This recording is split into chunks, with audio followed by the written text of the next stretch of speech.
What is going on, everybody? My name is Zayden, and you're watching Reap What You Sow Gardening.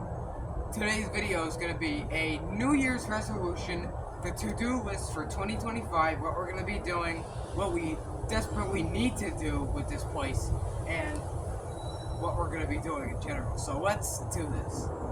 So, number one, what I really want to do is grow more food, organically. No pesticides, no herbicides, no insecticides, no chemical sides, whatever the crap. I'm going to use organic stuff and organic all the time. And we're going to be growing more food, as in bushels of things. Like, let's say if we want peas, we'll grow a bushel of peas. If we want green beans, we'll grow a bushel of that. If we want pumpkins, it'll be a little bit tricky because the pumpkins don't really tend to grow that well, but unless you have really good fertile soil. And we will be getting truckloads of soil in from the burn pile. If you haven't saw that biochar video, go check it out, because it also shows the burn pile where we get all the soil from. So let me see if I can adjust this. And also better camera skills. So yeah, we're just gonna be doing everything better. I say that every single year because you never know. You can grow broccoli one year in a good crop. The next year you can grow asparagus good in a good crop, and broccoli doesn't do so well. So every year it just depends. It just depends if you get the guess.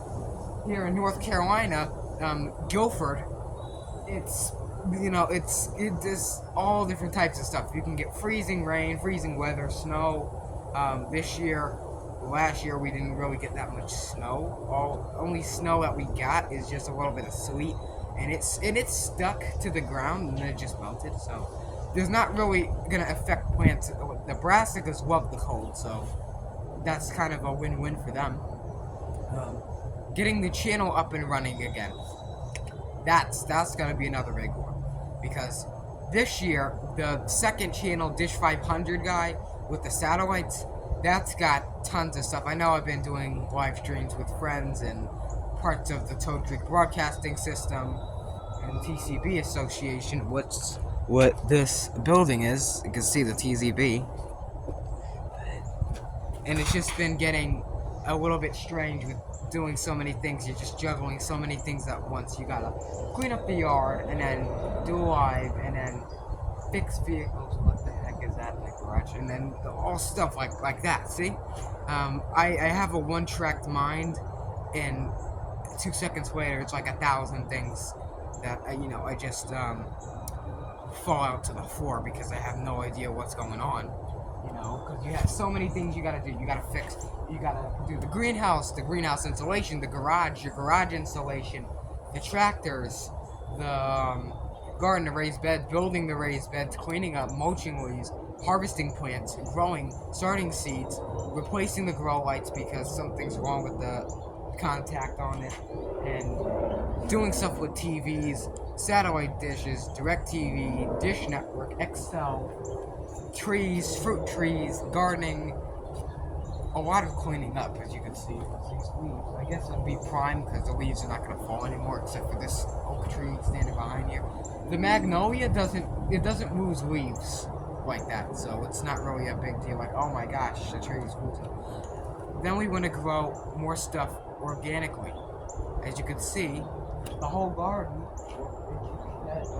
You might see some plants here and there, which this year was, trust me, this year was the worst year of gardening. Period. Worst. We got a couple tomatoes out of it. We did great this year for cucumbers, I can tell you that. We did terrible on onions. I don't even think we did onions. Did terrible on brassicas. Terrible on a bunch of things. The only good things we did this year was strawberries, like a couple, little rinky-dink strawberries here and there, but it wasn't really that good of a bushel. And bushels, you sell them, you get money for them, and you can grow more, and then you can eat and profit off of that. And with Trump getting in office, everything's gonna get, better, and the prices are gonna go down. And yes, politics have a big impact on the gardening realm. I cannot speak, realm. And so I hope that you can grow your own food in 2025, and I can grow my own food better, and you can grow a ton of food, and we can all benefit from it, because at the end of the day, food is great. And I think you'll agree with me. Would you want free, nice, fresh produce grown at home, or crap sprayed with pesticides and herbicides that are strong enough to kill bugs and insects, and you really want that in your digestive system and your intestines, even though intestines are strong, but you don't really want that in there, because let's just say stuff is gonna happen and you're probably gonna have to be in the bathroom with extra flushable wipes. I'm just saying. And maybe for a decade staying in there. But for real. Let me just take you on a little tour of what we have. So we moved this raised bed to here. Cause this raised bed was over here. Also, I found the old shovel. The old creek shovel I found underneath the house. Because the possums were dragging under. Oh yeah, possums. Yeah. Possums don't really do anything. The ones in Australia and other parts of the world, those are different possums. So, what the heck? Is that a freaking UFO? What the heck is that? I don't think you can see it. It's like something hovering. It's not a blimp. It's a UFO or some type of. Oh my god. It's like. What is that? I don't think you can see it. You can't see it. But it's like a little ball that's like hovering. That we have to deal with now. I already saw stuff. This is becoming the Angry Grandma and Jake channel now with Jake, there's a dang UFO. There's a UFO! Get in the house, Jake! Stupid! Anyways, we have collard greens right here. Wait, no collard greens. These are cabbages. I'm pretty sure because they got these like little spoony leaves. These pots, that's for the television system, so don't worry about that stuff. It's no wells. Also, what inspired me to make this video is Self-Sufficient Me and Deep South Homestead. So, shout out to Deep South Homestead and Self-Sufficient Me, and shout out to everyone supporting the channel. A really deep, special thank you to everyone that watches the channel and supports it, and subscribes and likes and shares and all that fun stuff. A very big thanks to everyone out there that watches Reap What You Sow Gardening, the gardening channel on YouTube. The only gardening channel with the 13-year-old gardening a whole food forest. I mean, not to sound the whole train horn, but yeah, it's very nice to have nice viewers.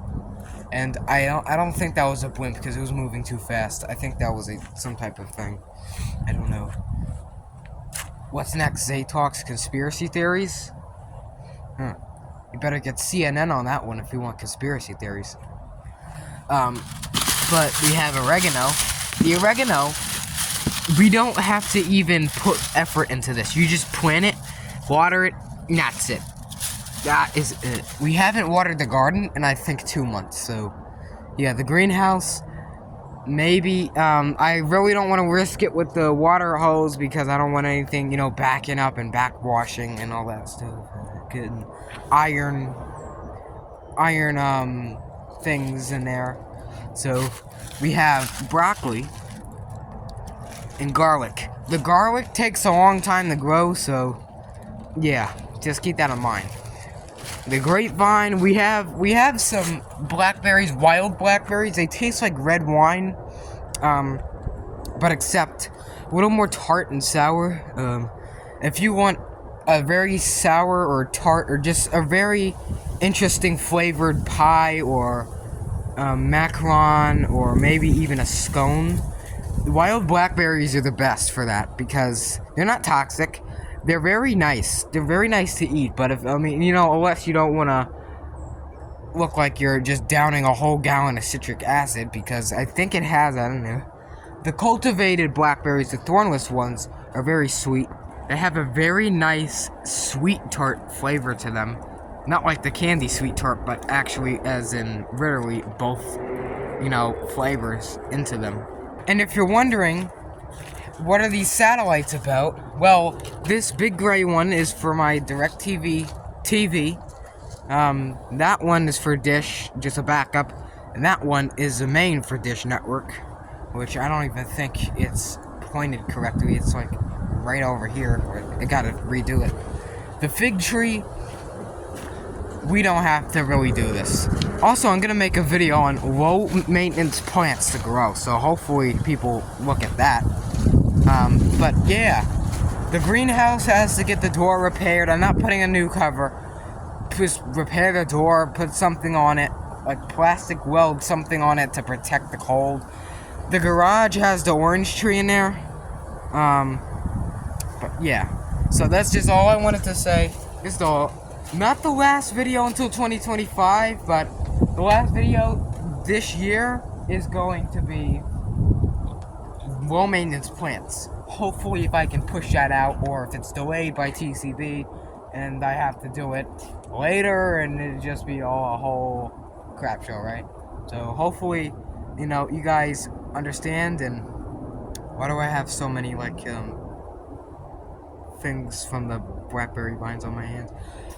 I hope you guys enjoy the channel and sticking around with me, even the long-term viewers like Joanne's and some of the other great YouTube channels out there. And just thank you so much for watching the channel. It really means a lot to me. If you want to support the channel, like, comment, subscribe, because it actually puts the videos in the channel into the YouTube where everyone can watch it. So just don't just think that it'll do 1 or 2 videos and it's not worth it. No, it'll put the whole channel out there so people can learn and watch and find more good produce to grow at home and be inspired. So God bless, and I hope you have a great garden and a great year of 2025, and hope everything is great. So thank you for watching, and I'll see you next year. As very strange as that sounds. Maybe I'll drink water next year too.